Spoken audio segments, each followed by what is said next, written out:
ఎందుకు శిక్షించబడ్డాడు యేసయ్య అంటే, నీవు శరీరానుసారముగా కాక ఆత్మానుసారంగా నడుచుకున్నటకు యేసు ప్రభు మీద శిక్ష వచ్చింది. మన ప్రతి పాపము ఆయన మోసుకున్నాడు. ఎందుకు? ఆయన యొక్క ఆత్మానుసారమైన జీవితం మనం జీవించడానికి. ఆత్మానుసారులు ఆత్మ విషయముల మీద మనసు ఉంటారు. శరీరానుసారమైన మనసు మరణము, ఆత్మానుసారమైన మనసు ఏంటి? జీవము, సమాధానం. శరీరానుసారమైన మనసు దేవునికి ఏమైందంట? క్రోధం అంట, కోపం అంట దేవునికి. శరీరం చెప్పేది విన్నావా?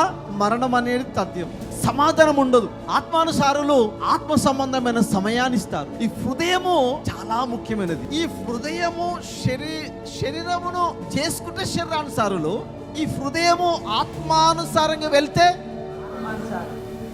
ఆత్మ మాట విన్నారనుకోండి ఏమవుతుంది? సమాధానం ఉంటుంది. కాబట్టి ఇప్పుడు ఆత్మానుసారమైనవి ఆరంభిస్తే మొదటిగా ఆత్మ సంబంధమైన జీవితంలో వెళ్ళిపోతా ఉంటావు.